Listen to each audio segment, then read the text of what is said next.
Саламатсыздар ма? Бүгінгі бейне баянда көрсететін тақырыбымыз Дитерис құрсауы. Дитерис құрсауы 1941 жылы орыстың хирургы Дитерис ойлап тапқан.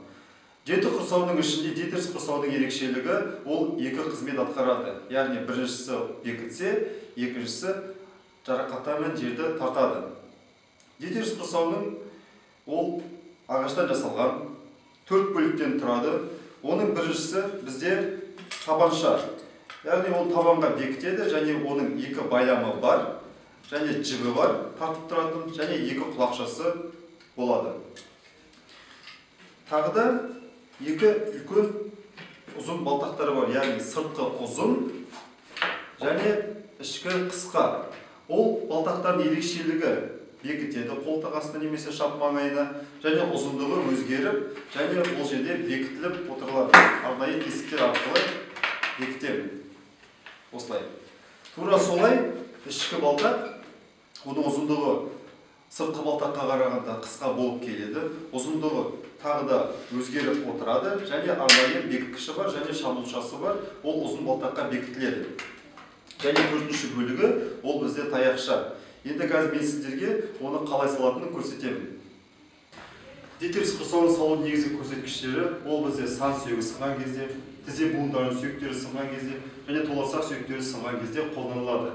Ең алдымен салмасы бұрын біз науқаспен қарым-қатынаста, яғни коммуникативті дағдыларымызды жүзеге асыруымыз қажет. Және де протокол бойынша біз науқасты жансыздандыруымыз қажет. Науқас бізде тыныштанған жағдайда Дитерис құрсауын салуға кірісеміз. Алдымен біз бірінші Крамер құрсауын орнатуымыз қажет. Ол үшін оның негізгі мақсаты науқасқа физиологиялық жағдай беру. Ең бірінші сау жақтан біз табаннан тізеге дейін өлшеп алып, сол жерден бүгеміз. Бүктім. Енді мен оны сау жаққа саламын. Сау жаққа салып науқасты ұстаймыз. Сізге ыңғайлы ма деп? Науқасқа ыңғайлы болған жағдайда мен оны жарақаттарына жаққа салуыма болады. Науқасты ақырындап салдым. Табанына дейін жетті. Бүгілген жер тізенің астында орналасқан. Және сол жерге мен бір жастықшаны қою керек. Бір жастықшаны қойдым. Міне бірінші этап осылай өтеді. Енді бізде келесі әдіс, ол Дитеристің бірінші бөлігі, яғни табаншасы, соны біз орнатуымыз қажет. Ол үшін біз табанға физиологиялық жағдайда 90 градус береміз. Соны біз осылай орнатамыз. Бір жақ қолымызбен ұстап тұрып, осы байламдарды бекітуіміз қажет. Байламдарды бекітеміз. Бірінші, екінші. Саты тәрізді өтеді. Тартуым қажет. Біріншісі бекітілді. Былай қараса, негізі ол римдердің аяқ киімдеріне ұқсас. Енді артқы жағын бекітемін. Ұзын жіпшені алып, айналдырып,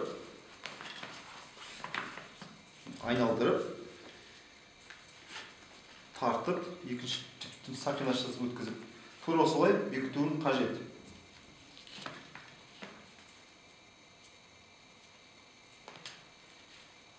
Міне, осылай мен бекітемін. Бұл бізге байлам біз үшін ол аз, және сол үшін біз үстінен 8 тәрізді байламмен бинтпен орап шығуымыз керек. Ол бинтті біз екі тур, бірінші бекітуші тур болады. Бекітуші тур. Содан әрі қарай біз аяққа көшеміз. Осылай бір тур өткізіп, тура солай тағы да айналдырамын. Міне осылай бізде 8 тәрізді байлам, және де табанша бізде орнатылды.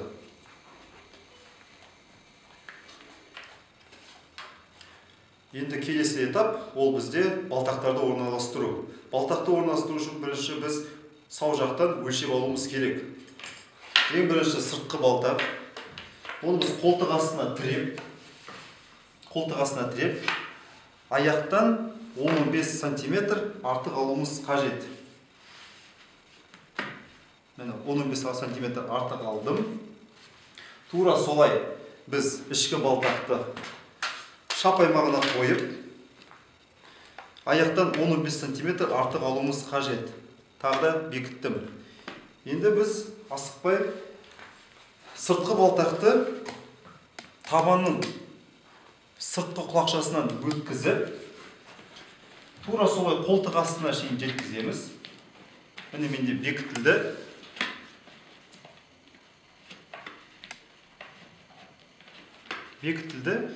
Тура солай ішкі балтақты да құлақшасынан өткізіп, шап аймағына шейін тіреп, шабушасын сыртқы балтаққа бекітеміз. Жіпті соған біз өткізуіміз қажет. Дитерс құрсау ағаш болғандықтан, тасымалдау кезінде біздің ол сүйектің бетін, буынның бетін қажап немесе некроз болмас үшін біз буындарға жасықша қоюымыз қажет. Ол жасықшалар бірінші толарсақтың екі жағына 1, 2, тура солай тізенің екі жағына 3, ішкі жағына 4. Енді екеуі бізде біреуі шап аймағына, балтақтың үстіне, яғни кіші балтақтың және ұршықтың жанына қоюымыз қажет сыртқа. Міне 5, 6. Енді жетіншісі ол бізде қолтық астына тұру қажет. Міне тура осылай бізде 7 жасықша тұру қажет. 1, 2, 3, 4, 5, 6, 7. Біз жасықшаларды бекіткеннен кейін, енді осы дитерс құрсауын 5 жерден бекітуіміз қажет. Ол бізде біріншісі кеудеден бастаймыз. Яғни өзінің арнайы бекітілген жіпшесімен сау жақ иықтан, сау жақ қолтық астынан өткізіп, осы жерден бекітуіміз қажет. Ол бізде біріншісі бекітусі. Оны біз тартуымыз керек. Екіншісі ол бізде жамбастың маңайынан бекітуіміз қажет. Үшіншісі ол бізде сан сүйегінің 3-тен 1 бөлігіне бекітуіміз қажет. Және төртіншісі ол бізде тізе буынның төменгі жағынан бекітуіміз қажет. Бесіншісі ол толарсақтың айналасынан бекітуіміз қажет. Енді осы бізде бекітілгеннен кейін дитерс құрсауының 4-ші бөлігі, яғни таяқшасымен біз жіпшеге жаңағы таяқшаны бекітіп, орап, бұрап, яғни жарақаттанған сүйекті тартуымыз қажет. Ол дитерстің өзінің ерекше негізгі қызметі осымен орындалады. Мен тарттым, осыны осылай орап, бекітіп қоюым қажет. 5 жерден бекіттім. 5 жерден бекіткеннен кейін, жаңа таяқшамен мен тартып болғаннан кейін, мен арнайы бинтпен оны спираль тәрізді орап шығуым қажет. Ол бізде толарсақтан санға дейін оралуы қажет. Оны орап болғаннан кейін біздің науқас жарақаттану бөлімшесіне тасымалдауға дайын. Осымен біздің манипуляциямыз аяқталды. Назарларыңызға рахмет.